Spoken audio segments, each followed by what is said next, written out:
खरंच काय गोष्टीचा विचार केला तर प्रचंड मनाला वाईट वाटतं आणि वेदना होतात.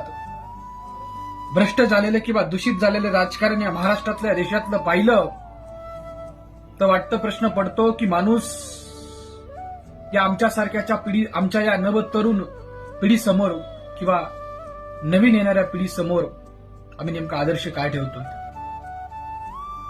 रानात चरणारी गाय असेल किंवा जंगलात चरणारी रानगाय असेल, हे सुद्धा पुढच्या पिढीचा विचार करते आणि जंगलामध्ये चरत असते.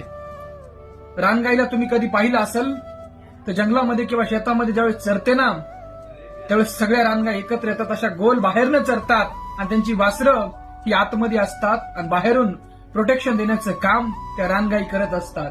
जेणेकरून एखादा जंगलामध्ये बिबट्या आला, वाघ आला, सिंह आला, त्यानं जर हल्ला केला तर आधी आमच्यावरती करावा, मात्र आमची पिलं, आमची वासरं ही जगली पाहिजेत, मोठी झाली पाहिजेत, अशी त्यांची मानसिकता असते.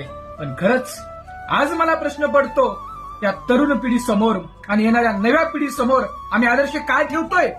द्वेष, मत्सर, घृणा, बेईमानी, विश्वासघात, जातपात, हिंसा, गद्दारी, हे नाहीये, चुकीचं आहे. हे कुठंतरी थांबायला हवं. आणि महात्मा माणसाने माणसाशी